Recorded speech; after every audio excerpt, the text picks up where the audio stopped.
Hello there and welcome back to some more Grand Theft Auto 3. Today we're continuing our Let's Play. This is episode 8. In today's episode we are going back in time before we've done any missions at all to take a look at the taxi driver side missions. So I previously mentioned that I'm doing this as an out of order LP. I'm basically doing all of the side missions for a given district before I do the main missions. But the main missions are first in the LP, so you've just finished watching the conclusion of the Portland story missions, and now you're going to see sort of the other odd jobs in Portland, you know, taxi driver, paramedic, firefighter, vigilante, all that sort of stuff. So that's what you're going to see over the coming days. Anyways, taxi driver is one of the simpler side jobs, although definitely one of the more tedious of them. Essentially what it involves is you take a taxi or a cabbie, depending on your choice. I'll speak about choice of vehicles in a second. And what you do is you press R3 to activate the mission. It's a time-limited mission, and essentially what it does is it gives you a set amount of time to drop passengers off from one place to another. Each time you drop a passenger off, you get a time extension as well as extra money if you drop them off in a timely manner. 100 fares that do not need to be in a row will pass this side mission, and you'll get a special reward for that, as well as a decent chunk of money. It's a pretty good way to learn the game. Doing the taxi driver missions, you can sort of learn key locations and your way around the city and so on and so forth. Me personally, I mean, Portland isn't the best place to do this, and because it doesn't need doing in the row, out of all the side missions in the game, this is one of the better ones. If you want to leave it to the later game, you know, certain other ones you really cannot leave to the late game because you'll just be crucified and you'll go mental. But the taxi driver, because it doesn't need doing in a row, you can pretty much do this wherever you want at any time you want, which is nice. I just elected to do it in Portland because I wanted it out of the way quickly. Roughly it takes about an hour and a half or so to complete, depending on how good you are. Do not worry, we're not going to be sat here for an hour and a half. I'm going to speed this up eventually.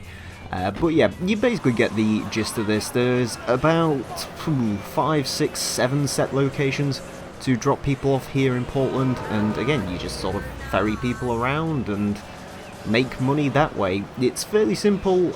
It can get a little bit challenging. GTA 3 is not very kind in its side missions, let's put it that way. The time limit on these things is pretty ridiculous, as you'll probably start seeing later on. But it is a good way to earn money. You can sort of see here, I've only dropped off 3 people so far, and I've been given a bonus of, you know, 1,500 quid, so you can really earn some very, very decent money from doing taxi driver. So it is a very good mission to do early in the game, but as I said, if you want to do it later in the game, it's not too bad. So eventually I'm going to start speeding the footage up. Now, once you do a certain amount in a row, you get a bonus, so there you go. Anyways, as this speeds on upwards, it's at 10 times speed. Again, you have to do 100 of these. You're not going to sit through 100 of these, are you really? But you'll get the basic gist of it. So when it comes to choosing your vehicle, you have a choice of the taxi or the cabbie. You can do a glitch where you can use any vehicle you actually want to use, but I elected not to do that, and you don't really need to. Between the taxi and the cabbie, I went for the cabbie to do this mission in first, purely because the cabbie is stronger of the two, which gives it more endurance, so you can do more fares before you need to go off to a paint spray and stuff, or waste valuable time. It also, I prefer the handling of the cabbie. It's a little bit more slower in its handling. It's not quite as crazy to chuck it through corners and all the rest of it. The taxi's a little bit mental to drive occasionally, but the cabbie not so much. That's the reason I went for it. And of course the advantages of the sort of normal standard Crown Vic taxi is the more modern taxi, is that the handling is a lot tighter. It is a quicker vehicle in a straight line, but of course it doesn't take quite as many hits to kill it, so it really is a case of which sort of one you'd prefer. I'd say for the later game, taxi's probably better because you'll be killed by gangs and all sorts anyway, but in terms of the early game, as I'm doing it here, I went with the cabbie because, yeah, it's just my preferred method, but honestly, you can do whatever you want. And again, if you want to go ahead and just use your own car using the glitch, you can do that. You know, you could use a Banshee or something and do this pretty easily. You don't need a free 4-door vehicle to do this in, because you can only ferry 1 passenger at once.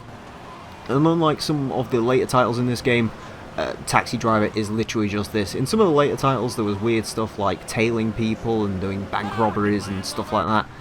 You don't need to do that in this game. It's all very, very straightforward.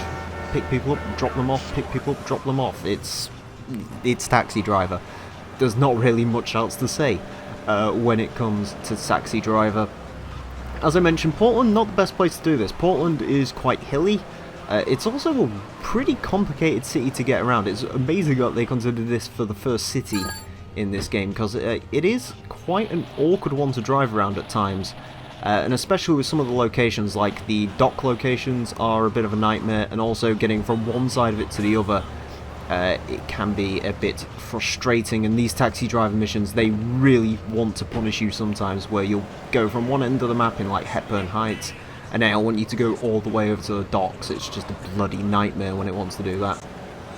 But yeah, that's the way this game occasionally goes. As you can see, I've actually done pretty darn well. I think I'd get up to 60 in a row before I end up cocking something up with this. But yeah, as you can see, the money is pretty darn good for doing this. So if you need some money in the early game, whether you need to pay for bomb the base or whatever, this is a good way to do it. Money in this game isn't that important per se, but you know, it's always nice to have, certainly. You can never go wrong with having money. So yeah, you basically get the idea of this. It's pretty straightforward, but it's kind of fun, I guess.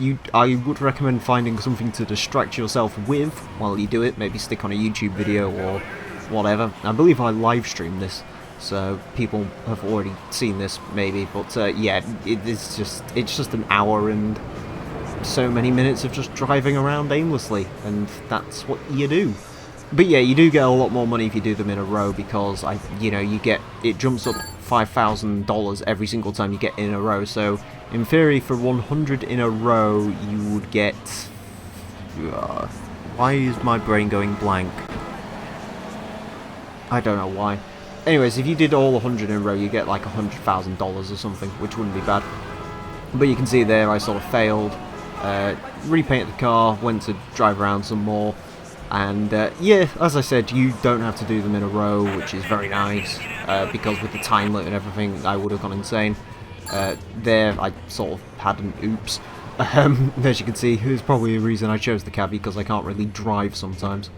But nevertheless, it's just the way it goes, and yeah, you can sort of see it's relatively okay. You're not immune from police attention when it comes to this, which is something worth bearing in mind. You know, you can't just willy-nilly crash into cop cars, and you do have to be careful if you're doing this in Portland.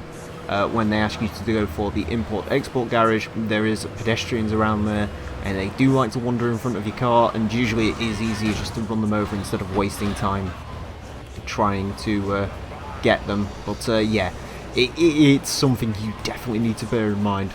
As you can see, failed the mission there. I was checking the stats to see how far I was through. You can always do that. There is a stat saying how many passengers you've dropped off, which I do recommend checking often if you're not doing it in a row, just so you can make sure that you don't end up doing this past the 100 required, because you really don't want to do this for any longer than you need to, because it is really boring. As you can see, that passenger fled in terror. If the vehicle gets too damaged, they will flee, so you do have to make sure to keep the car in relatively good condition.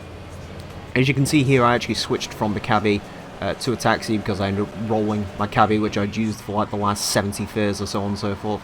So I switched this. I do actually like the front wheel drive handling of this. It does make it quite nice in the sense that you can do more handbrake turns and J-turns and stuff like that in the taxi. But again, ultimately I did find the cabbie's more relaxed driving style, as well as it's heavier in general practice, to be the better of the two to go for. And as you can see, I ended up nicking a cabbie here. If you can't find a taxi on the street, there is a cab office in Harwood that you can take the cars from. I would recommend making advantage of that sometimes if you need to, especially if you're in docks and you end up killing the car or failing the mission for whatever reason.